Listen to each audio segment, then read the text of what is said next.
Last week on the show, me with cows, it's like a passion. Starting this wasn't really a difficult thing.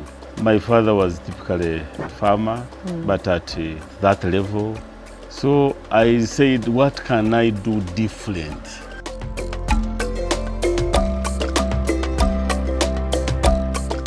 welcome to yet another insightful episode of NTV Seeds of Gold. On this show, where we uncover the wealth within farming, a wealth characterized by money, of course, sustenance, community, and opportunity.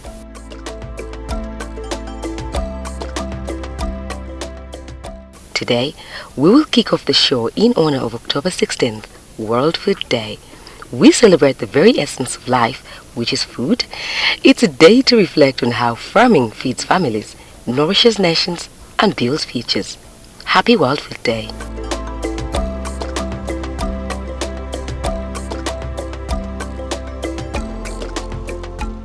We have seen the animals and we are now going to see the plantation. We are looking at about 3 acres of coffee and gonja, aka plantain.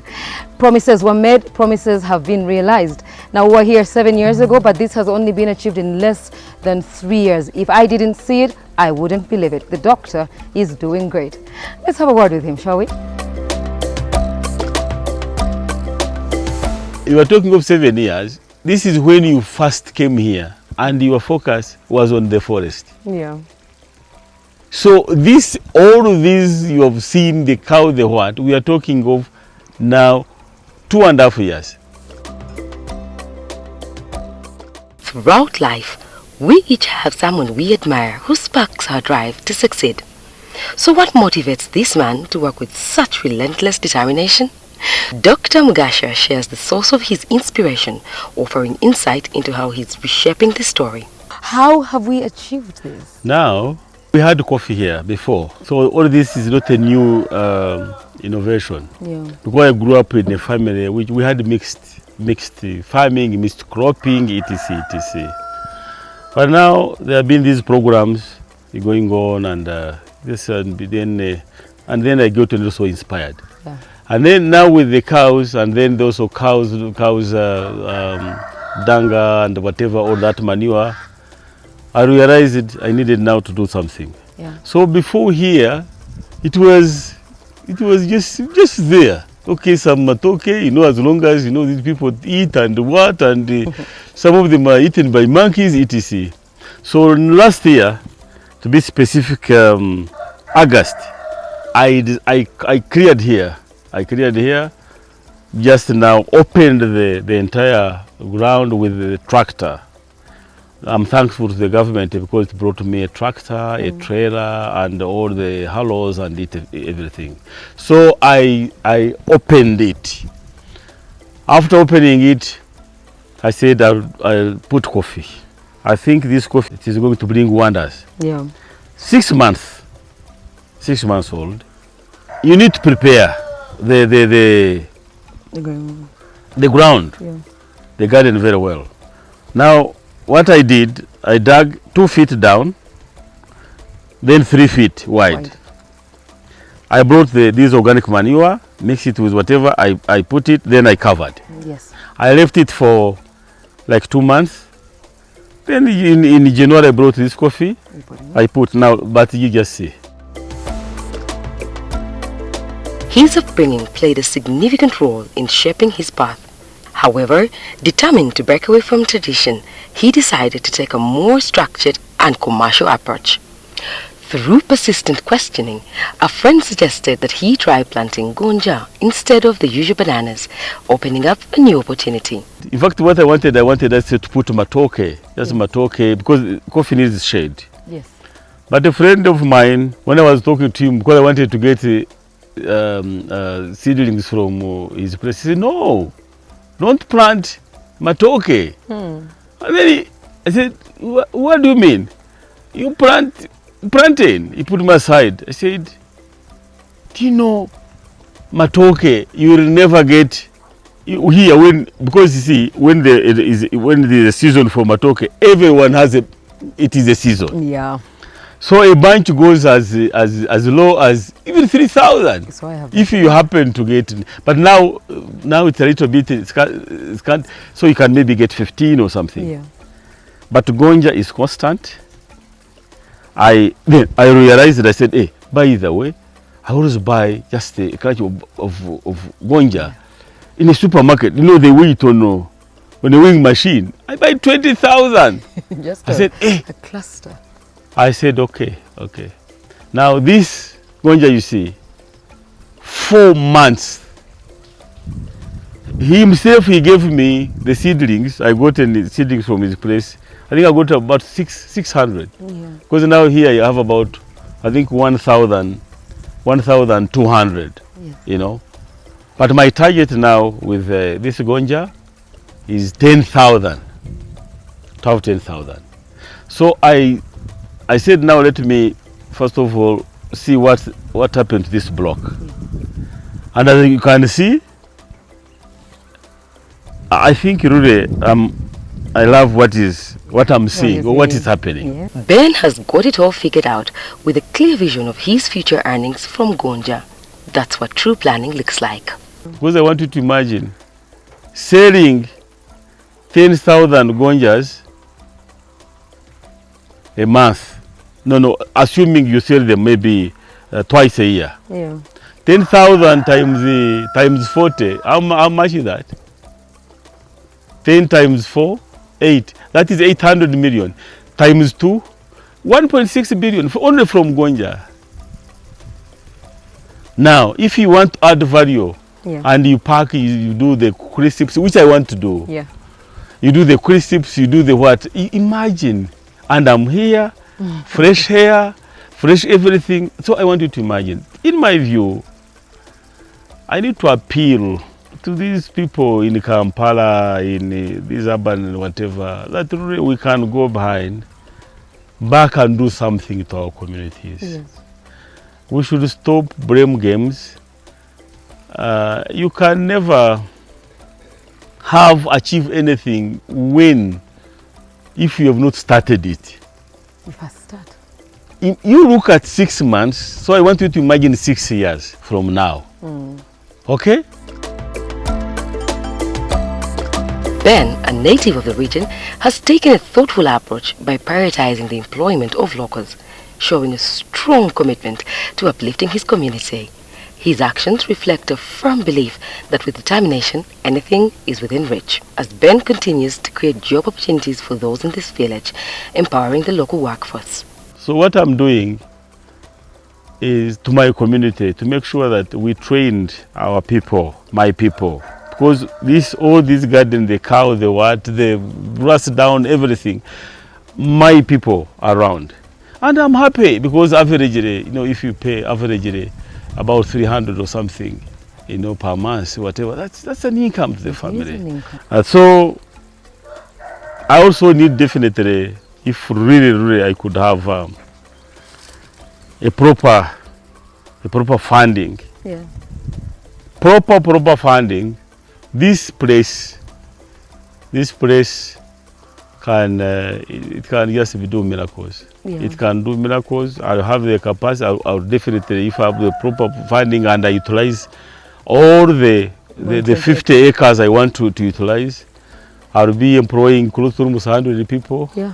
Okay, 100 people permanently, and I think also the government definitely will be benefiting a lot. Yeah. We are still on Kemu demonstration farm. Do not go away. There is still so much more to learn. The circle of life lives here. We are talking about intentional farming. Ladies and gentlemen, don't go away.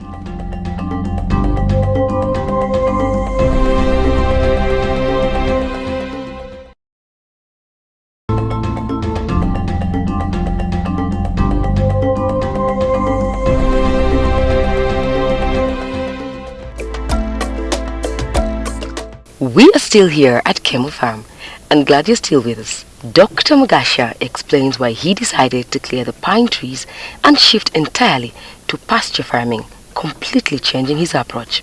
Why did you switch the enterprise? What inspired this away from the pine? No, the pine one, I had not. First of all, pine, I went into that. I didn't know even what it meant. Because they lied to us, my pine, this and that and that. Then secondly, I was not really on the ground. Yeah. Because now I was expanding and I had land.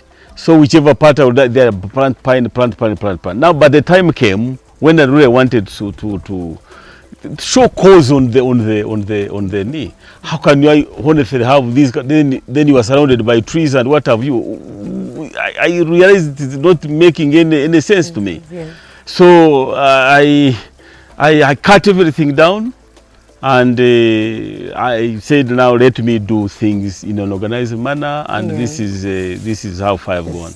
On his decision to remove the trees, the transformation has taken just 3 years of focused and determined farming. So from here, I'm going to show you another place that I've opened, and I'm determined. Yeah. I must have 10,000 of this, the plantain. Yeah. I must have coffee. You always call me Bemuga, Dr. Bemuga. But you see, Bemuga is Ben Mugasha. I went to Kampala, created that plant into logistics up to the international level. Yeah. Now, I have an obligation also to make sure I make a brand out of this. Yes. Come 5 years from today, you said, I was standing here, what is this? What is this? Because I am determined. Yeah. We have got to be serious. It's not a matter. You start this and you leave. You start the other one, you leave. Then you see things and you think things just come. No. Yeah. We have got really to work and to be passionate of what we are doing. Incorporating manure into our crops is essential for anyone serious about commercial farming. When you spoke of input, you mentioned you get your organic manure, you prepare the ground, you dig, get your organic manure. Are there specifics of what organic manure? Because the input is very important. No, the organic, this is cow dung, and we are talking of the goats also, the whatever, and it wasn't also much. I had even to get some from Barara. Yes. Yes, some trucks would just bring, because I used it a lot, because to fill this for one, whatever you need you need 2 sacks. Yes. of manure. Yeah. That's what we did here. Yeah. So the other one you've seen now, that biogas. Yes. Because now this one I don't now add in anything. Yeah. No. So that biogas now we it's a matter of now you put water, you pour, just go pouring. As simple as that. So now I'm using it for the grass, for the cows, and etc. Speaking of the benefits of manure, Dr. Ben is expanding his efforts, focusing on acquiring high-quality organic manure to boost the health and productivity of his farm. Rabbits and chickens will play a significant role in this process. I see vegetables here as well. These vegetables? Yes. This is called I think shukuma, something like that. Yes. Now this entire place, of the 3 acres, I have planted this. Yes. This is specifically for the rabbits I am bringing in. Dr. Mugasha is particularly interested in the urine as it has very valuable uses. My target for the rabbits is urine and these other whatever. So urine is very good. It is high whatever of manure, and so another time you come here, I thought you'll be roasting rabbits from the campfire. So that's my target. But now the moment this one is, then I'll bring them, because you first start with infrastructure and blah blah, then I'll bring them. He has already planned for the rabbits with their shelter already set up. I'm done with now the infrastructure for the rabbits. I'm starting with 500. He also intends to be very intentional about rearing chicken, not necessarily on a large scale, but just enough to meet the needs of the farm and household. I brought our local chicken, about 30 of them. I dumped them in. Now I don't know how many they are. So that's how.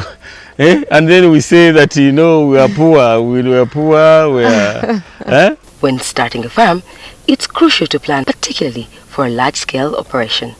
On this farm, this need is fully addressed as is water management. Now again I realize, so if I want to go modern, I need water. I have to do irrigation. Yeah. I did my stuff. Yeah. And I'm happy because we are just getting out of dry season. But see, you can never see anything, whatever.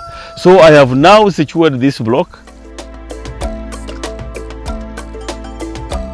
He acknowledges the natural resources we are blessed with and emphasizes that with careful planning and determination, success is within reach. Now, another impressive thing you're doing here, an agronomic practice that many need to appreciate, is the mulching. The mulching is one I'm endowed because I'm surrounded by the natural bound. I think you saw it. So from here down up to the other side, all this is, I have this. This is achievable. Yeah. We have to be patient. While the firm's current success is clear, Dr. Mugasho shares with us some of the challenges they faced along the way. The garden was destroyed by cows. There's one boy who killed the other animal. There's one guy I told you. I think he didn't like him, so intentionally he opened there. Yeah, he opened there. When it comes to passing his skills on to his children, the doctor takes a different stance. His focus is on providing them with knowledge, leaving the decisions on what they do entirely up to them. Another issue is the continuity of this. Yes. People ask me about do you have any child?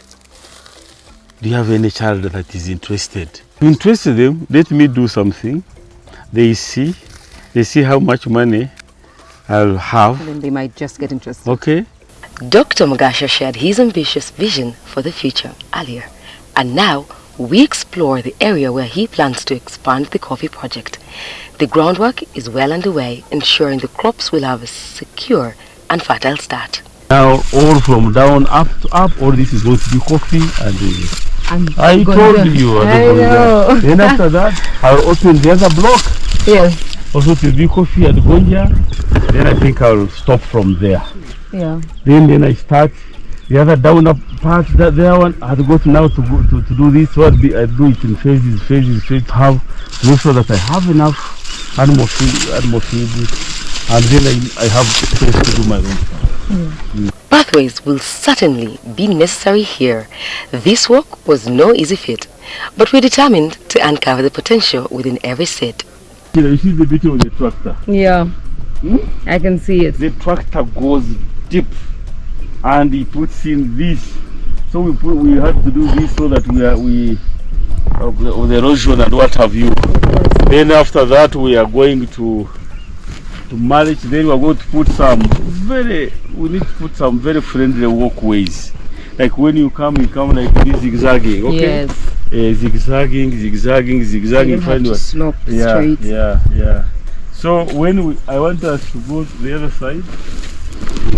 Now we have started what we call real hard work. This is where I told the Nampija that he's going to have problems. When we talk about intentional farming, we bring in a little bit of innovation. And Dr. Glenn, boy, is he owning the innovation. We have infrastructure all set for a bit of apiary that supports the ecosystem. We saw a few bees up there, but boy, are they going to get a wonderful home here and do what they do best.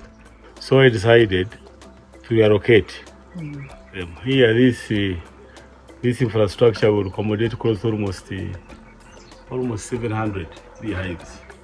Can you imagine a bee? You can't give it injection, you don't dip it, you don't give it anything, but just to have I wanted to imagine that. Just a bee. There's nothing. You are not feeding it. You will just put this and that's it. Wondering what the future holds for this place? Well, the doctor wastes no time in giving us a clear vision. The focus here, ladies and gentlemen, is on purposeful farming, and everything at Kemo Farm reflects this commitment. And I'm regretting. I wish I had started this thing earlier. Yeah, about like 20 years ago. Yeah. But what's important is that you started. That I've started. Yeah. So that you can never look back on and regret. I am increasing on the capacity of the silage, because I have to make sure that also I grow a lot of silage, so that I don't, all these things are just balanced. Eventually all this place, because I have about 120 acres, I only need 40 acres, only just for the cows to relax and what have you. But any other place is going to be fully utilized, either if it is not coffee, it is you find the grass for the cows, you find what you find, and etc. But this is Sheila and team, this is achievable. For those wondering how intentional can you get, how can you achieve this in only 6 months, well, stick around as our experts explain a thing or two to you from Bukola Chemical Industries. Keep watching.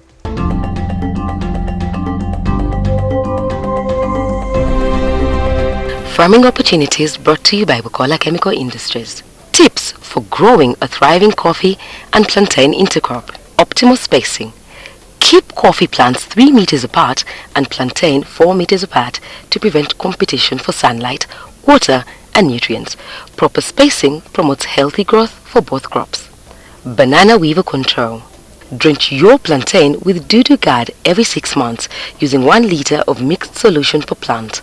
Apply around the base to shield your crops from weevil infestations. Boost your soil with biochar. Enhance your soil with seed bamboo biochar. It strengthens soil structure, retains nutrients better, and promotes healthier growth for both crops. Retain soil moisture. Use mulch or dig trenches to retain water and manage drainage. This technique ensures your crops have enough moisture, especially in dry or erosion-prone areas. Focus on soil health. Regularly test your soil and add organic matter to keep nutrients balanced. Healthy soil is the foundation for a bountiful harvest.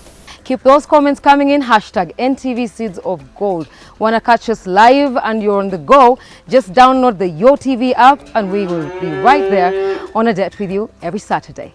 See you next week.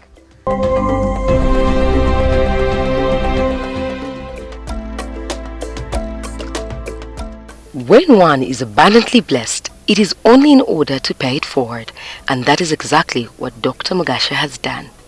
Beyond creating employment for the locals, he has been a key player in the construction of the community's place of worship and a home for the resident clergy.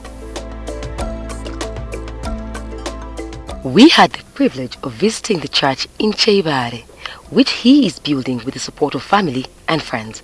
For him, this project is a heartfelt way of expressing gratitude for God's grace and blessings, and he considers it one of his greatest accomplishments.